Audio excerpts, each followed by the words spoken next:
Subscribe કરો એ high news India channel ને પછી યુટ્યુબ એપ પર બેલ આઇકોન નું બટન દબાવો અને નિહાળો એ હાઈ ન્યૂઝ ઇન્ડિયા ચેનલ। ગાંધીના ગુજરાતમાં દારૂબંધી છે કે નહીં, માત્ર કાગળ ઉપર જ સખ્ત કાયદાનો અમલ થતો હોય તેવું લાગી રહ્યું છે। ત્યારે બનાસકાંઠા જિલ્લાના અમીરગઢના ડાભેલા 3 રસ્તા પાસે બાઇક સાથે દારૂ ઝડપાયો હોવાની માહિતી મળી છે।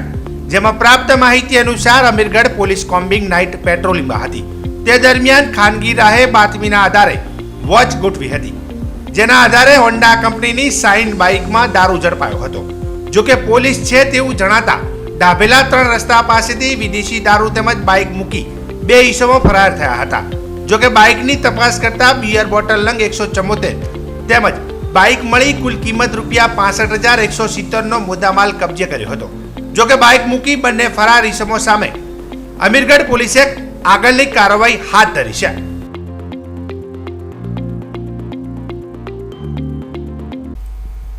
બનાસકાંઠા જિલ્લાના હિંદવાણી તે પંથક દિયોદર ખાતે શ્રી વીકે વાઘેલા હાઈસ્કૂલમાં સહકાર રાજ્યમંત્રી શ્રી જગદીશભાઈ વિશ્વકર્માએ ધ્વજવંદન કરી જિલ્લા કક્ષાના 77મા સ્વાતંત્ર્ય પર્વની શાનદાર ઉજવણી કરવામાં આવી હતી। આ પ્રસંગે મેરી મિટ્ટી મેરા દેશ કાર્યક્રમ અન્વયે મંત્રીશ્રી અને ઉપસ્થિત જિલ્લાના મહાનુભાવો સહિત નાગરિકોએ હાથમાં પવિત્ર માટી લઈ ગુલામીની માનસિકતા ત્યજી વર્ષ 2047 સુધીમાં ભારતને વિકસિત રાષ્ટ્ર બનાવવાની પંચ પ્રાણ પ્રતિજ્ઞા લીધી હતી। વીરોને વંદન કાર્યક્રમ અંતર્ગત શહીદ વીર જવાનોના પરિવારજનોનું મંત્રીશ્રીના હસ્તે સન્માન કરવામાં આવ્યું હતું। દિયોદર વીકે વાઘેલા હાઈસ્કૂલ ખાતે જિલ્લાના 77મા સ્વાતંત્ર્ય પર્વ પ્રસંગે દિયોદર મોડર્ન શાળા, વીકે વાઘેલા હાઈસ્કૂલ અને આદર્શ હાઈસ્કૂલ દિયોદર, વડિયા કસ્તુરબા કન્યા વિદ્યાલયની બાલિકાઓ દ્વારા સાંસ્કૃતિક અને દેશભક્તિ ગીતો સાથે વિવિધ ગરબા યોજ્યા હતા। તો સુરાના પ્રાથમિક શાળાના વિદ્યાર્થીઓ દ્વારા શિવકાલીન યુદ્ધ કલાથી સહકાર મંત્રી શ્રી જગદીશભાઈ વિશ્વકર્મા પ્રભાવિત બન્યા હતા। જિલ્લાના વિવિધ પોલીસ વિભાગ દ્વારા પરેડ યોજાઈ હતી, જેમાં અશ્વ દોડ, ડોગ શો સહિત યોગ ડાન્સ યોજાયો હતો। મહત્વનું છે કે આ પ્રસંગે બનાસકાંઠા સાંસદ પરબતભાઈ પટેલ, જિલ્લાના ધારાસભ્યો, બનાસકાંઠા કલેક્ટર શ્રી, જિલ્લા પોલીસ વડા, જિલ્લા વિકાસ અધિકારી તેમજ ભાજપ કોંગ્રેસના કાર્યકર્તાઓ ઉપસ્થિત રહ્યા હતા। જિલ્લા કક્ષાની ઉજવણી આપણે ધ્વજવંદન કર્યું છે, શું કહેશો? 15 ઓગસ્ટ 2023 77મો સ્વતંત્રતા દિવસ આખા દેશમાં ઉજવાઈ રહ્યો છે અને રાજ્ય કક્ષાનો મહોત્સવ ગુજરાતના મુખ્યમંત્રી માનનીય ભૂપેન્દ્રભાઈ પટેલની અધ્યક્ષતામાં વલસાડ ખાતે ઉજવાઈ રહ્યો છે અને આજે જિલ્લા કક્ષાનો બનાસકાંઠાનો અહીંયા દિયોદર ખાતે ઉજવાઈ રહ્યો છે। દેશના યશસ્વી વડાપ્રધાન નરેન્દ્ર મોદીજીએ એક સંકલ્પ કર્યો છે કે જે રીતે દેશ આઝાદ થયો અને આઝાદીનો અમૃતકાળ ચાલી રહ્યો છે, ત્યારે મેરી મિટ્ટી મેરા દેશ નામના કાર્યક્રમ આપી આખા દેશમાંથી જે પ્રમાણે વીર શહીદોને, વીરાંગનાઓને સાચા અર્થમાં શ્રદ્ધાંજલિ આપવાનો જે કાર્યક્રમ આપ્યો છે, દરેક ગામમાંથી મુઠ્ઠીભર માટી લઈ અને એ માટી તાલુકા લેવલે, જિલ્લા કક્ષાએ અને રાજ્ય કક્ષાએ પહોંચી અને દિલ્હી ખાતે જ્યારે પહોંચશે, આ અદ્ભુત કાર્યક્રમના આખા દેશના શહીદોને સાચાત્મક શ્રદ્ધાંજલિ આપવાનો કાર્યક્રમ છે। સાથે સાથે ખેડૂતોની આવક બમણી થાય એ દિશામાં જે ક્રાંતિકારી પગલાં ભર્યા છે, નેનો યુરિયા હોય, પ્રાકૃતિક ખેતી હોય, કે જે રીતે આત્મનિર્ભર ભારત કે લોકલ ટુ વોકલના મંત્રને સાચા અર્થમાં ચરિતાર્થ કરવા માટે દેશના યશસ્વી વડાપ્રધાન નરેન્દ્ર મોદી સાહેબ અને ગુજરાતના મુખ્યમંત્રી માનનીય ભૂપેન્દ્ર પટેલ જે રીતે અવિરત પ્રયાસો કરી રહ્યા છે, ચોક્કસ આવનારા દિવસોની અંદર જે રીતે વડાપ્રધાનશ્રીએ આહ્વાન કર્યું છે, આવનારા દિવસોની અંદર ભારત એ વિશ્વની ત્રીજી મહાસત્તા એટલે કે 5 ટ્રિલિયન ઇકોનોમી દિશામાં આપણે આગળ વધીશું એ ચોક્કસ વિશ્વાસ છે। આજે બનાસકાંઠાના અંદર દિયોદર ખાતે અને સાંસદ સભ્યો, ધારાસભ્યો તમામ સાથે મળી ખૂબ હર્ષોલ્લાસથી કાર્યક્રમ ઉજવ્યો। આપણો ભારત દેશ 15મી ઓગસ્ટ 1947ના રોજ આઝાદી મળી હતી।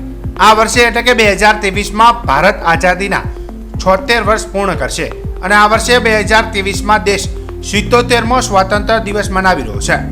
ઘણીવાર લોકો આ સવાલમાં ફસાઈ જાય છે અને ખોટા વર્ષને અભિનંદન આપે છે। ગયા વર્ષે ભારતને આઝાદ થયાને 75 વર્ષ થયા હતા, જ્યારે આપણે 76મો સ્વાતંત્ર્ય દિવસ ઉજવ્યો હતો। એવી જ રીતે આ વર્ષે ભારતને આઝાદી મળ્યાને 76 વર્ષ પૂર્ણ થશે। તેથી 15 ઓગસ્ટ 2023 આપણે 77મો સ્વાતંત્ર્ય દિવસ ઉજવી રહ્યા છીએ। સ્વતંત્રતા દિવસના પ્રસંગે ભારતના વડાપ્રધાન દિલ્હીના લાલ કિલ્લા પર તિરંગો ફરકાવે છે। 15મી ઓગસ્ટ આપણે સ્વાતંત્ર્ય સેનાનીઓના બલિદાનને યાદ કરીને અને બહાદુર શહીદોને નમન કરીએ છીએ। તેમના સન્માનમાં આખો દેશ એક રંગમાં રંગાઈ જાય છે। આઝાદીનો મહાન તહેવાર દેશના ખૂણે ખૂણે ઉજવવામાં આવે છે। દરેક ગલીઓમાં તિરંગો લહેરાવવામાં આવે છે। સ્વતંત્રતા દિવસની ઝલક દરેક જગ્યાએ દેખાય છે। 15મી ઓગસ્ટ નિમિત્તે દેશની વિવિધ સરકારી ઇમારતોને તિરંગાની રોશનીથી રંગાવવામાં આવે છે। તેવી જ ઝલક હવે વિદેશમાં પણ જોઈ શકાય છે। સ્વતંત્રતા દિવસ નિમિત્તે અનેક પ્રકારના કાર્યક્રમોનું આયોજન કરવામાં આવે છે।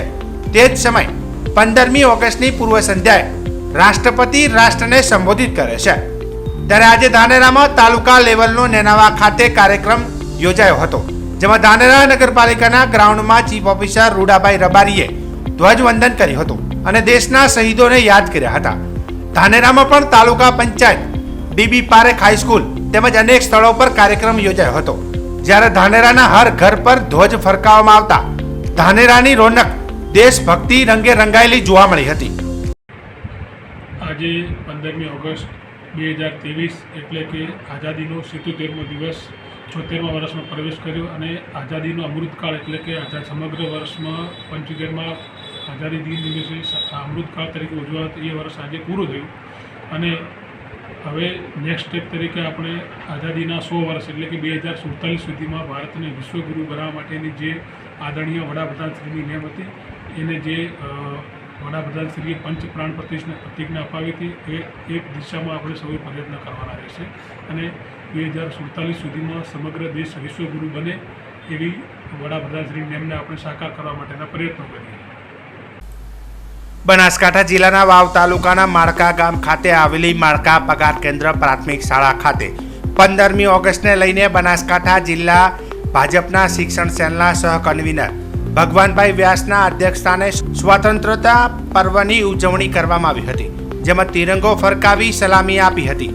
આજના કાર્યક્રમમાં માળકા ગામ ખાતે રહેતા પ્રવીણસિંહ માલાજી ચૌહાણ દ્વારા નાયબ મામલતદાર તરીકે બઢતી મળ્યાની ખુશીમાં અંબાજી માતાજીનો પ્રસાદ મોહનથાળના પેકેટ લાવીને બાળકોને વહેંચવામાં આવ્યો હતો। આજના કાર્યક્રમમાં માળકા પગાર કેન્દ્ર શાળાનો સ્ટાફ સહિત માળકા ગ્રામજનો ઉપસ્થિત રહ્યા હતા।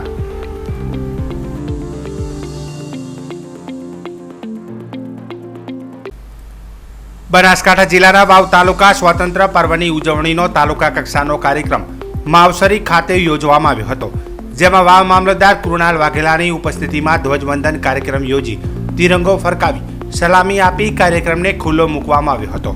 આજના કાર્યક્રમમાં શિક્ષકો તેમજ તાલુકામાં સારી કામગીરી કરવા બદલ અનેક બાળકો સહિત કર્મચારીઓને સન્માનિત કરવામાં આવ્યા હતા।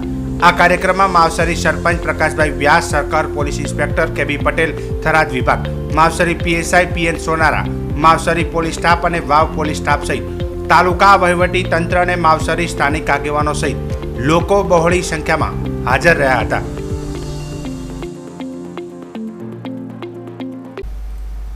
બનાસકાંઠા જિલ્લાની વાવ માર્કેટયાર્ડની ટર્મ પૂરી થતા ચૂંટણી યોજાયેલ હતી, જે ચૂંટણી મતદાનની આજે ગણતરી થતા માર્કેટયાર્ડ ઉપર ફરી ભાજપનો ભગવો લહેરાયેલો હતો, જેમાં પ્રાપ્ત વિગત મુજબ વાવ માર્કેટયાર્ડની ટર્મ પૂરી થતા ખેડૂત પેનલની 10 સીટ પર ગતરોજ 14 ઓગસ્ટના રોજ ખેડૂતોએ પૂરજોશમાં મતદાન કર્યું હતું, જેમાં ખેડૂત વિભાગમાં 14 ઉમેદવારોએ ઉમેદવારી નોંધાવી હતી, જ્યારે વેપારી વિભાગ 4 બેઠક અને ખરીદ વેચાણ સંઘની 2 બેઠકો બિનહરીફ થઈ હતી, જેમાં ગઈકાલે યોજાયેલ મતદાન ખેડૂત વિભાગમાં 801 મતદારોમાંથી 766 મતદારોએ મતદાન કરેલું હતું।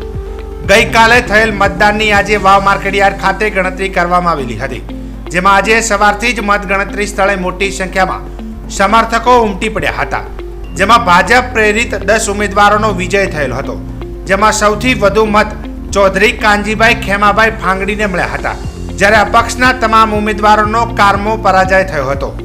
વાવ માર્કેટયાર્ડ ઉપર ભાજપ પ્રેરિત પેનલનો ભવ્ય વિજય થતા અપક્ષની છાવણીમાં સોપો પડી ગયેલ હતો। હું યુવરાજસિંહ ચૌહાણ, જિલ્લા રજિસ્ટ્રાર સહકારી મંડળી બનાસકાંઠાની નિયામકશ્રી ખેત બજાર ગુજરાત રાજ્ય અને ગાંધીનગર દ્વારા ચૂંટણી અધિકારી તરીકે ખેતીવાડી ઉત્પન્ન બજાર સમિતિ વાવમાં ચૂંટણી અધિકારી તરીકે નિમણૂક થયેલી હતી, જેમાં અગાઉ ખરીદ વેચાણ વિભાગ અને વેપારી વધ વિભાગ બિનહરી વિજેતા જાહેર થયેલા હતા. જ્યારે ખેડૂત મત વિભાગનો ચૂંટણી ગઈકાલે તારીખ 14 ઓગસ્ટના રોજ યોજાયેલી હતી, જેમાં 10 ખેડૂત વિભાગની સીટો સામે ટોટલ 14 ઉમેદવારોએ નોંધાતા કુલ 801 મતદારો પૈકી 766 મતદારો હાજર રહીને મતદાન કર્યું હતું. આ મતદારની ટકાવારી 95.63% થયેલી હતી, જેની મતગણતરી આજે સવારે 15મી ઓગસ્ટના રોજ સવારે 9 વાગે ચાલુ થતાં જે હાલ જ કામગીરી પૂર્ણ કરેલ છે. જેમાં ખેડૂત વિભાગમાં કુલ 10 ઉમેદવારો વિજેતા જાહેર કરવામાં આવે છે, જે તેમના ઉતરતા ક્રમાંકમાં ચૌધરી કાનજીભાઈ ખેમજીભાઈ, ચૌધરી રાયમલભાઈ ખેમજીભાઈ, પટેલ નાગજીભાઈ રામભાઈ, આશલ ગુરાભાઈ વખતરામભાઈ, પટેલ શંકરભાઈ જેઠાભાઈ, પટેલ વીરજીભાઈ ધર્માભાઈ, ઠાકોર ચૌહાણ ગુમાનસિંહ વખતસિંહ, ગોહિલ ધનજીભાઈ સુજાજી, રબારી નાગજીભાઈ ભીખાભાઈ અને સોલંકી રામચંદ્રભાઈ ગણેશભાઈ, આ 10 ઉમેદવારોને વિજેતા તરીકે ઘોષિત કરવામાં આવે છે. જે 10 પૈકી સૌથી વધારે મત મેળવવા માટે ચૌધરી કાનજીભાઈ ખેમજીભાઈને કુલ 596 મત મળેલ છે. આમ આજે ખેતીવાડી ઉત્પન્ન બજાર સમિતિ વાવનું ચૂંટણી પ્રક્રિયા પૂર્ણ જાહેર કરવામાં આવે છે. વાવ માર્કેટયાર્ડની ચૂંટણીમાં ચૂંટાયેલા ડિરેક્ટરો જેમાં આસલ ભુરાભાઈ વખતરામભાઈ, ગોહિલ ધનજીભાઈ સુજાજી, ચૌધરી કાનજીભાઈ ખેમાભાઈ સિંહ વખતસિંહ, પટેલ નાગજીભાઈ રામાભાઈ, પટેલ વીરજીભાઈ ધર્માભાઈ, પટેલ શંકરભાઈ જેઠાભાઈ, રબારી નાગજીભાઈ ભીખાભાઈ તેમજ સોલંકી રામસેંગભાઈ ગણેશભાઈનો ભવ્ય વિજય થતા ચૂંટાયેલા ડિરેક્ટરોમાં આનંદ છવાયો હતો તેમજ ખેડૂતોનો આભાર વ્યક્ત કર્યો હતો. વાવ ખેતીવાડી ઉત્પન્ન બજાર સમિતિની ચૂંટણીનું આજે મતગણતરી હતી. એ મતગણતરીની અંદર ભારતીય જનતા પાર્ટી દ્વારા નિશ્ચિત કરેલી પેનલનો ભવ્ય વિજય થયો છે. સૌ મતદાર ભાઈઓનો આભાર માનીએ છીએ અને જિલ્લા રજિસ્ટ્રાર અને એમની ટીમનો પણ આભાર માનીએ છીએ. પોલીસ તંત્રનો પણ આભાર માનીએ છીએ કે આ સુખરૂપ મતદાન થયું અને સુખરૂપ મતગણતરી થઈ, પેનલનો વિજય થયો છે. વિજેતા સૌ ડિરેક્ટરશ્રીઓને પણ અભિનંદન આપીએ છીએ. પ્રદેશ ભારતીય જનતા પાર્ટીના માન્ય અધ્યક્ષ સી આર પાટીલ સાહેબ, રાજ્યના માન્ય મુખ્યમંત્રીશ્રી અને વિધાનસભાના માન્ય અધ્યક્ષશ્રી, જિલ્લાના અધ્યક્ષશ્રી અને મહામંત્રીશ્રીઓ સૌ પાર્ટીના આગેવાનશ્રીઓનો પણ આભાર માનીએ છીએ. સૌ કાર્યકર્તા મિત્રોએ પણ જહેમત ઉઠાવીને પરિણામ ભારતીય જનતા પાર્ટીની પેનલના તરફેણમાં આવ્યું છે. એ બદલ પુનઃ મતદાર ભાઈઓનો ખૂબ ખૂબ આભાર. સબસ્ક્રાઇબ કરો ये है न्यूज़ इंडिया चैनल ने પછી YouTube એપ પર બેલ આઇકોન નું બટન દબાવો અને નિહાળો ये है न्यूज़ इंडिया चैनल.